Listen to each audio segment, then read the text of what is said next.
Dear students, तो आज का जो हमारा टॉपिक है वो चैप्टर बैंकिंग को लेकर के है। तो इसमें हम टॉपिक जानेंगे इंट्रोडक्शन ऑफ बैंकिंग एक्चुअली। तो सबसे पहले हम जानते हैं कि बैंकिंग होती क्या है। तो व्हाट इज़ बैंकिंग, सबसे पहले हमारा ये एक टॉपिक होगा जो हम लोग डिस्कस करेंगे यहाँ पे। तो बैंकिंग को अगर हम देखें तो बैंकिंग हमारा जो टॉपिक है, बैंकिंग इज एन इंस्टीट्यूशन जिसके माध्यम से हम लोग पैसा बैंक में जमा कर सकते हैं एंड पैसा हम वहाँ से निकाल सकते हैं, ले सकते हैं। एज अ लोन पर्पज़ हम वहाँ पे यूज़ करते हैं। तो मेनली जो आपका फंक्शन बैंक का होता है वो होता है two function, depositing money and lending money. ये आप बैंक के टू फंक्शंस का यूज़ यहाँ पे करते हैं। आपके सिलेबस क्लास 10th ICSE में है। तो क्लास 10th ICSE के बिहाफ पे ये चैप्टर बहुत इंपॉर्टेंट है, क्योंकि आपको एक क्वेश्चन तो 100% बोर्ड एग्जाम में इससे मिलता है। और सबसे इंपॉर्टेंट बात यह है कि ये चैप्टर जो आपका है पूरे बुक में क्लास 10th ICSE के सबसे इजी चैप्टर आपका है, जो आसानी से आप गेन कर सकते हैं यहाँ पे मार्क्स। तो मैंने बताया कि बैंक इज एन इंस्टीट्यूशन, ठीक है, which carries as a business, so getting deposit and lending money, ये टू पर्पज आपके इसके होते हैं। यानी कि पैसा आप बैंक में जमा कर सकते हैं और पैसा आप बैंक से निकाल सकते हैं। तो बैंक के टू जो पर्पज होते हैं एक्चुअली, ये हम देखते हैं। जो मिडिल क्लास की फैमिली होती है या मतलब जो हायर क्लास की फैमिली होती है, जनरली सबके अकाउंट्स होते हैं बैंक में। तो यहाँ पे हमारे पास डिफरेंट टाइप्स के अकाउंट होते हैं।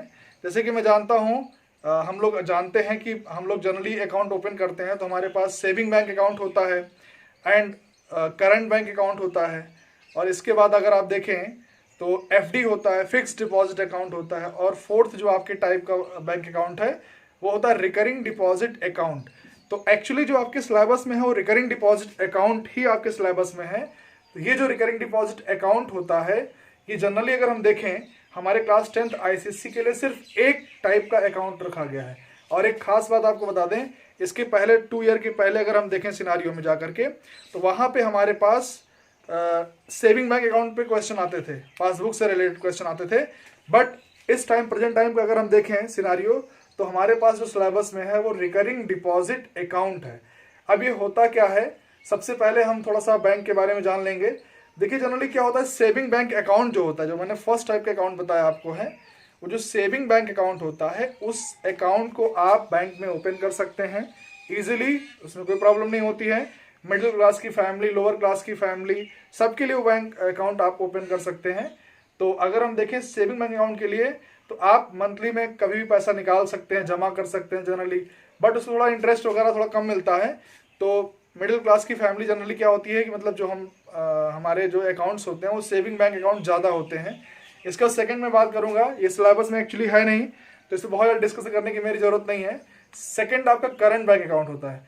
जो हायर क्लास की फैमिली होती है, जिनको बहुत सारा पैसा जमा करना होता है, लाख 2 लाख 2 लाख 3 लाख 4 लाख 10 लाख, इस तरीके से जो पैसे जमा करते हैं बैंक में, तो वो लोग जो करते हैं उनके लिए, बिजनेसमैन जो होते हैं जनरली, उनके लिए करंट बैंक अकाउंट की रिक्वायरमेंट होती है। इस पर इंटरेस्ट बहुत कम मिलता है, इसलिए जनरली इसको बहुत कम लोग यूज़ करते हैं। और हमारे सिलेबस में भी सेविंग बैंक अकाउंट और करंट बैंक अकाउंट का टॉपिक नहीं रखा गया है।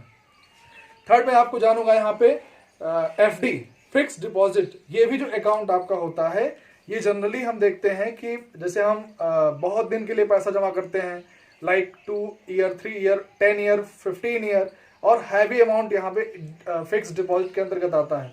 हैवी अमाउंट में अगर देखें हम लोग, तो जनरली अगर हम बात करेंगे तो 1 लाख रुपीज़ आपने जमा कर दिया फॉर 5 ईयर, 10 लाख रुपीज़ आपने जमा कर दिया for 10 year 15 year 20 year.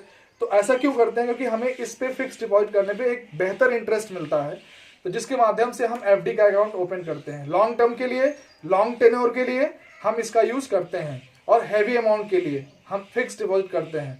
Generally 1 lakh रुपए 2 लाख रुपए से स्टार्ट लोग करते हैं। तो ये तो होता है फिक्स डिपॉजिट, जो भी आपके सिलेबस में एक्चुअली नहीं है। तो फिक्स डिपॉजिट को भी हम ज़्यादा यहाँ पे डिटेल में बात नहीं करेंगे।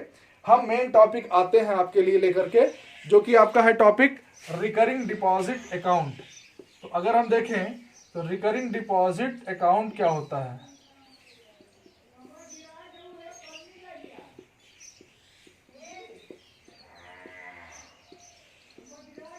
ये जो रिकरिंग डिपॉजिट अकाउंट आपका है एक्चुअली, इसी को हम यहाँ पे डिस्कस करेंगे। होता क्या है, जनरली सिलेबस में तो हमारे है, बट रिकरिंग डिपॉजिट अकाउंट होता क्या है।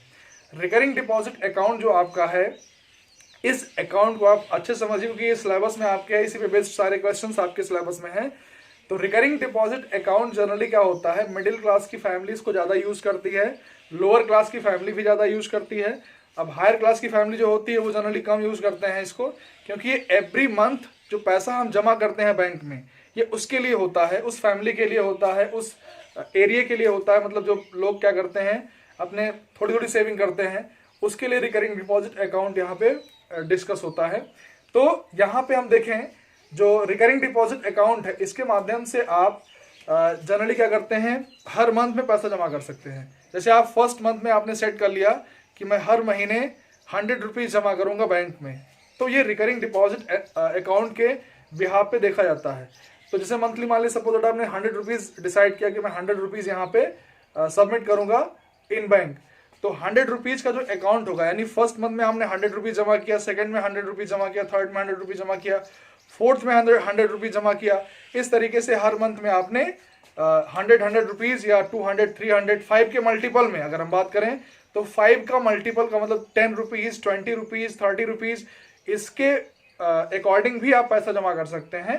क्योंकि 100 रुपीज़ के अकॉर्डिंग थोड़ा ईजी होता है समझना, इसलिए मैं आपको 100 रुपीज़ के अकॉर्डिंग ही समझा रहा हूँ। तो मंथली आप 100 रुपीज़ के थ्रू आप इस अकाउंट को ओपन कर सकते हैं, और ये कम टाइम के लिए भी होता है। आप 1 साल के लिए, 2 साल के लिए, 1 ईयर, 2 ईयर, इसके लिए आप इस पैसे को आप अकाउंट मतलब इस पैसे का अकाउंट मतलब ओपन कर सकते हैं। तो जैसे कि यहाँ पे देखिए सबसे इंपॉर्टेंट बात होती है जो इसका इंटरेस्ट होता है, वो भी एक तरीके से देखा जाता है, थोड़ा सा कम होता है, बट एक मिडिल क्लास की फैमिली के लिए हम इसका यूज इजीली कर सकते हैं और इसमें कोई प्रॉब्लम नहीं आती है। तो इसमें एक बहुत इंपॉर्टेंट बात क्या होती है, जो मतलब यहाँ पे थोड़ा सा आप लोगों को समझने की जरूरत है। सपोज दैट आपके जो फर्स्ट मंथ हुआ, फर्स्ट मंथ अगर हम देखें, मान लीजिए आपने 100 रुपीज जमा किया, सेकेंड मंथ में आपने उसमें भी 100 रुपीज जमा किया, थर्ड मंथ में आपने इसमें भी आपने 100 रुपीज जमा किया।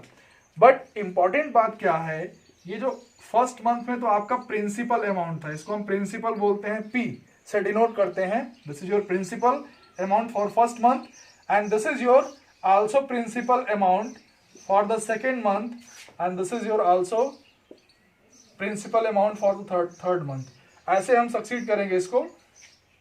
लेकिन इंपॉर्टेंट बात क्या है हमारे लिए, वो ये है कि फर्स्ट मंथ में आपने तो 100 रुपीज जमा किया, बट सेकेंड मंथ का जो अमाउंट होता है, जो प्रिंसिपल होता है, वो जाकर के 200 हो जाता है। यानी जो आपका प्रिंसिपल अमाउंट था वो आपका 200 यहाँ पे हो गया, क्योंकि सेकेंड मंथ का जो प्रिंसिपल अमाउंट होगा वो फाइनली 200 कैलकुलेट किया जाएगा। और इस तरीके से हम थर्ड मंथ में पैसा जो हम जमा करते हैं, ये देखिए आप इसको, तो इसमें जो हमारा प्रिंसिपल अमाउंट फाइनली बनता है वो आपका हो जाता है 300। ये कैसे 300 होता है, जमा तो आपने 100 रुपीज किया, बट यहाँ पे क्या होता है, जैसे मैंने आपको सेकेंड मंथ में बताया था, फर्स्ट मंथ में आपने 100 रुपीज सबमिट किया, सेकेंड में भी 100 सबमिट किया, आपने तो सबमिट 100 रुपीज किया, बट सेकेंड मंथ का जो प्रिंसिपल हो जाएगा, पहले मंथ का 100 रुपीज और सेकेंड मंथ का 100 रुपीज दोनों कैलकुलेट करके यहाँ पे आपका जब इसको प्लस हम करेंगे तो ये 200 जाकर के आपका प्रिंसिपल अमाउंट हो जाता है। This is very important. और थर्ड मंथ में आपने जमा तो 100 रुपीज किया, बट आपका तीसरे मंथ में जो प्रिंसिपल फाइनली बनता है वो आपका ₹300 होता है। तो इस तरीके से, इस तरीके का जो सिस्टम होता है एक्चुअली, जो प्रिंसिपल एवरी मंथ चेंज होता रहता है आपका, जमा आप तो फिक्स करते हो 100 रुपीज, बट आपका जो प्रिंसिपल होता है वो एवरी मंथ ऑटोमेटिकली चेंज होता रहता है, क्योंकि आपको मैंने समझाया कैसे ये होता है। तो इस वजह से यहाँ पे जो एक तरीके से इंटरेस्ट मिलता है वो एक अलग टाइप का इंटरेस्ट मिलता है। जनरली हम देखें तो रिकरिंग डिपॉजिट अकाउंट में भी आपका एज अ सिंपल इंटरेस्ट ही कैलकुलेट किया जाता है, जो आपने क्लास लोअर क्लासेस में पढ़ रखा है, simple interest P into N into R by 100, वही सिंपल इंटरेस्ट यहाँ भी कैलकुलेट होता है। बट ये जो आपकी सिचुएशन बन रही है रिकरिंग डिपॉजिट अकाउंट के सिनेरियो में, तो इसमें हम देखते हैं, इसमें जो मतलब जो कैलकुलेट किया जाता है एक तरीके से इंटरेस्ट, उसके लिए थोड़ा डिफरेंट फार्मूला होता है। मैं आपको भी इस फार्मूले पे आऊंगा, बट आप इसको समझ लीजिए। और इसी प्रिंसिपल के चेंज होने की वजह से आपका देखिए फर्स्ट मंथ का प्रिंसिपल फाइनली 100 रुपीज था, सेकेंड का हो गया 200 रुपीज, थर्ड का हो गया 300 रुपीज़। सिमिलरली फोर्थ मंथ का क्या हो जाएगा 400 रुपीज़। फिफ्थ मंथ में कितना हो जाएगा 500 रुपीज़। इस तरीके से जो चेंज होता रहता है आपका यहाँ पे प्रिंसिपल अमाउंट, तो इसका इंटरेस्ट कैलकुलेट करने के लिए एक हम नए फार्मूले का यूज करते हैं। तो ये आपको मैं बहुत इंपॉर्टेंट बता रहा हूँ, आपको सबसे इंपॉर्टेंट बात यही समझने की है आपके यहाँ पे फार्मूले के लिए। तो आपने देखा यहाँ पे, अच्छा इसी वजह से जो आपका एवरी मंथ चेंज होता रहता है प्रिंसिपल, इसी वजह से इस अकाउंट को बोलते हैं रिकरिंग डिपॉजिट अकाउंट और कम्युलेटिव अकाउंट। ये इंपॉर्टेंट बात है जिसको हम सिंपली आरडी के नाम से जानते हैं। अगर इसको देखें आप तो ये जो आपका टॉपिक है ये आरडी के नाम से इसको फाइनली हम जानते हैं, इसको जनरली लोग आरडी बोलते हैं। तो ये रही रिकरिंग डिपॉजिट अकाउंट के बारे में। अगर इसके बाद भी आपको कोई दिक्कत होती है तो आप मैसेज के माध्यम से आप इजीली हमसे पूछ सकते हैं।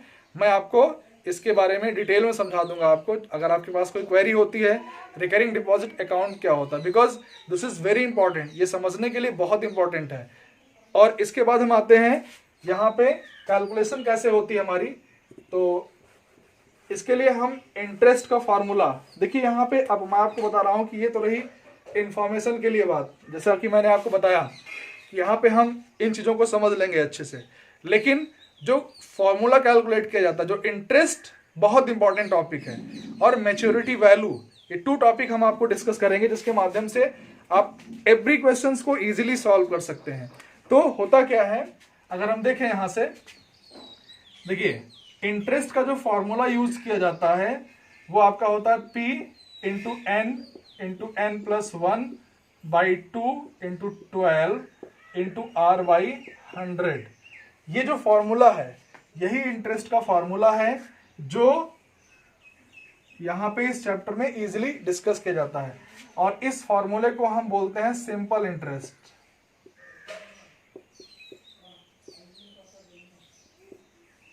ये आपका होता है एज अ सिंपल इंटरेस्ट, इसको कैलकुलेट करते हैं। अब देखिए जनरली आपने इन लोअर क्लास आपने पढ़ा था, ये मैं आपको नॉलेज के लिए बता दे रहा हूँ, यहाँ पे ध्यान दीजिएगा।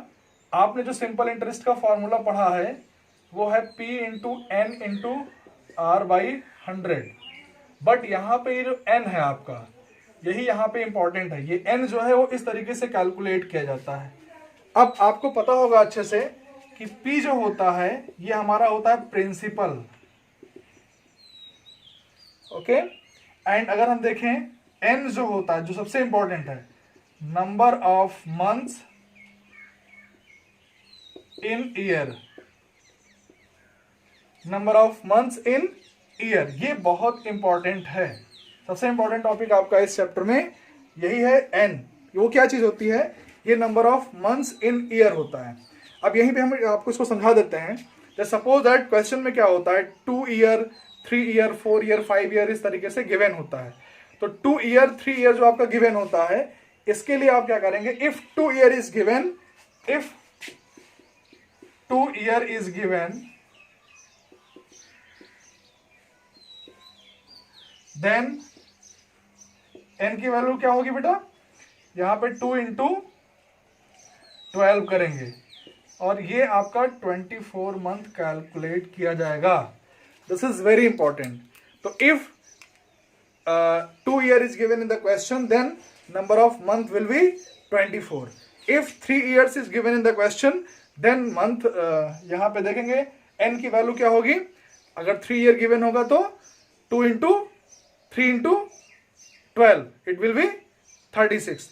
तो अगर 3 ईयर क्वेश्चन में गिवन होता है तो आपका जो नंबर ऑफ मंथ होगा, इट मींस जो n की वैल्यू होगी वो 36 कैलकुलेट की जाती है। इस तरीके से अगर 2.5 ईयर गिवन होता है तो 2.5 ईयर को मंथ में कन्वर्ट करेंगे तो कितना होगा, 2 year means 24 month and half year means 6 month. Total अगर टोटल करेंगे यहाँ पे 24 month plus 6 month, it will be 30 months. तो इस तरीके से आप यहाँ पे जानेंगे कि n की वैल्यू हम कैसे पुटअप करते हैं in this topic. It means interest में हम कैसे इसको पुटअप करते हैं। इसके बाद हम देखें तो r क्या होता है, r की वैल्यू, r का मतलब होता है रेट ऑफ इंटरेस्ट। ये जो है सबसे इंपॉर्टेंट टॉपिक है ये भी। तो ये आपके देखिए इस फार्मूले का सबसे मेन चीज मैं बताता हूं आपको। P समझ में आ गया, दैट इज प्रिंसिपल। प्रिंसिपल क्या होता है, जो पैसा आप फर्स्ट मंथ में सबमिट करते हैं बैंक को, जैसे मान लिया 100 रुपीज का अकाउंट आपने ओपन किया, तो 100 रुपीज जो आपने सबमिट किया वो आपका प्रिंसिपल अमाउंट होता है। इसका हम एन जानेंगे क्या चीज होती है, जो कि बहुत इंपॉर्टेंट है, number of months in year, year में कितने मंथ्स होते हैं आपके, यहाँ पे ये चीज रखी जाती है। थर्ड आपका है आर, जो कि रेट ऑफ इंटरेस्ट होता है। Rate of interest bank decide करता है, एक्चुअली हर बैंक का रेट ऑफ इंटरेस्ट जनरली थोड़ा सा अलग अलग डिफरेंट होता है, बट जैसे जो भी क्वेश्चन में गिवन होता है जनरली इस चीज को लेकर के, या निकालना भी होगा तो हम उसको इजीली निकाल सकते हैं। तो R is given generally in the question, तो आर मतलब होता है रेट ऑफ इंटरेस्ट होता है। तो सबसे इंपॉर्टेंट बात यह है कि इस फार्मूले में अगर हम बात करें, इस फार्मूले में 1 वेरिएबल, 2 वेरिएबल, 3 वेरिएबल, 4 वेरिएबल, आपके पास 4 वेरिएबल हैं इस फार्मूले में, ठीक है। तो 4 वेरिएबल में से हमेशा हर एक क्वेश्चन में आपको 3 थिंग्स आपको गिवन होंगी, 3 वेरिएबल्स आपको गिवन रहते हैं और 4th आपको निकालना होता है। ये सबसे इंपॉर्टेंट बात है, इससे क्वेश्चन को जज कर जाएंगे आप कि हमें गिवन क्या क्या है। जब क्वेश्चन को इजीली सॉल्व करना स्टार्ट करेंगे आप, तो वहां पे बात सामने निकल के आ जाती है। तो यहाँ पे देखेंगे हम 1 2 3 4, ये 4 वेरिएबल हैं, इसमें 3 आपको हमेशा गिवन होगा। वो हो सकता है आई पी और एन गिवन हो, आर निकालना हो सकता है पी एन आर गिवन हो, आई निकालना हो सकता है कि आई गिवन हो, पी गिवन हो, एन गिवन हो और आर निकालना हो सकता है कि आई पी और आर गिवन हो, एन निकालना हो। तो इस तरीके से 4 सिचुएशन बनेगी आपके सामने। इन 4 सिचुएशन को कैसे हम आप हैंडल करेंगे, this is a very important topic. तो मैंने आपको बताया ये फॉर्मुलेट करना बहुत इंपॉर्टेंट होता है फॉर एवरी क्वेश्चन। जब भी क्वेश्चन आपको रीड करेंगे तो आप जो गिवन होगा वो यहाँ पे लिख लेंगे। तो ऐसे लिखेंगे तो आपको ये 3 चीजें हमेशा दिखेंगी लिखते समय। ये 3 थिंग्स आपके लिए बहुत इंपॉर्टेंट है और इस फार्मूले का यूज 100% इन एवरी क्वेश्चन करना है। पूरे आपकी जो एक्सरसाइज है एक्चुअली, उसमें जनरली हम अगर देखें ML अग्रवाल की बुक में तो आपके 12 क्वेश्चन टोटल हैं जनरली। तो उनको सॉल्व करने के लिए आपको इस चैप्टर में आपको इस फार्मूले का इन एवरी क्वेश्चन यूज करना है। तो इस फार्मूले को अच्छे समझ लीजिए। इंटरेस्ट, और ये इंटरेस्ट कैसा इंटरेस्ट, तो मैंने बताया आपको, that is a simple interest. अब ये इसमें आप एक चीज समझ रहे होंगे कि ये सर ये वाला टॉपिक और ये वाला डिफरेंट कैसे, इसमें एन ये लिया जा रहा है, इसमें एन ये लिया जा रहा है। तो यही इंपॉर्टेंट है, क्योंकि रिकरिंग डिपॉजिट अकाउंट आपका है, उस वजह से जो एन यूज किया जाता है वो आपका n+1/2 इंटू 12 होता है। और 12 क्या चीज है यहाँ पे, 12 का मतलब होता है कि जो आप ईयर को मंथ में कन्वर्ट करते हो। जब भी क्वेश्चन में ईयर गिवन होता है तो आप इसको मंथ में कन्वर्ट करते हो, उसीलिए यहाँ पे आपका 12 यहाँ पे यूज किया जाता है। This is very important. और ये n+1/2 इसके लिए इंपॉर्टेंट है। एक आपने फॉर्मूला देखा होगा, अभी शायद देखा नहीं है, आगे आने वाले टाइम पे आपको देखने को मिलेगा। एक यहाँ पे समझ लीजिएगा अच्छे से, 1 + 2 + 3 + 4 and so on plus n, ये इज इक्वल टू होता है n+1/2। ये मैं आपको शायद विजिबल नहीं है तो मैं आपको फिर से दिखा देता हूं। 1 + 2 and so on plus n is equal to n+1/2। अब शायद विजिबल होगा आपको। तो देखिए ये जो आपका नेचुरल नंबर एक्चुअली है 1 2 3 4 5 6 7 and so on plus n, it means all natural number का जो सम होता है वो n+1/2 होता है। आप इसको भी याद कर लीजिएगा। और ये फॉर्मूला आपको आने वाले मतलब कुछ चैप्टर्स में, अर्थमेटिक प्रोग्रेशन आपका एक टॉपिक है जो चैप्टर है, उसमें आपको इसको क्लियर कर, क्योंकि आपने पढ़ा नहीं होगा अभी तक, अभी स्टार्टिंग आपका है।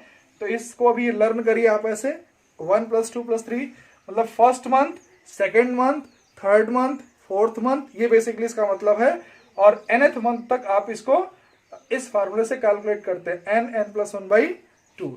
यही जो आपका कम्युलेटिव अकाउंट था, यानी कि रिकरिंग डिपॉजिट अकाउंट था। और हर मंथ मैंने आपको समझाया था कि जो प्रिंसिपल अमाउंट होता है वो चेंज होता रहता है। उस प्रिंसिपल अमाउंट के चेंज होने की वजह से आप इस n को यहाँ पे इस तरीके से फॉर्मुलेट करके देखते हैं। तो डिटेल में इसको जानने की जरूरत नहीं है, आपका काम जो है इस फार्मूले से इतना हो जाएगा, इसमें कोई दिक्कत नहीं है। बट एक कहां से आया n+1/2, मैंने आपको यहाँ पे डिफाइन किया। बाई 12 क्यों यूज हुआ, क्योंकि आप number of months in year calculate करते हैं। ये इंपॉर्टेंट बात मैंने आपको बताई जो कि बहुत इंपॉर्टेंट है। तो इस तरीके से मैंने इंटरेस्ट को समझा, ज्यादा टाइम इसलिए लिया मैंने आपका इसमें समझाने के लिए, क्योंकि this is a very important topic. क्योंकि आपको ये बात समझ में अगर आ जाएगी तो कोई क्वेश्चन दिक्कत नहीं करेगा। अगर प्रॉब्लम होती है तो यू कैन आस्क मी। तो देखिए, अगर मैं अब नेक्स्ट बात करता हूं मैच्योरिटी वैल्यू की, तो मैच्योरिटी वैल्यू होती क्या है? मैच्योरिटी वैल्यू को अगर हम देखें, this is a second important topic in this chapter. तो देखिए, सेकेंड इंपॉर्टेंट टॉपिक क्या होगा आपका? वो मैच्योरिटी वैल्यू होगी। मैच्योरिटी वैल्यू देखिए,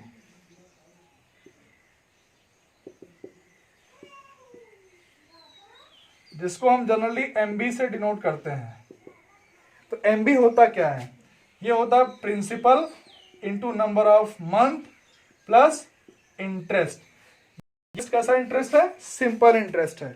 जो इंटरेस्ट आपने अभी फाइंड आउट किया था वो आपका इंटरेस्ट यहां पे जब ऐड कर देते हैं, इसमें पी क्या चीज है? P means in this formula principal and N is equal to क्या होगा? Number of months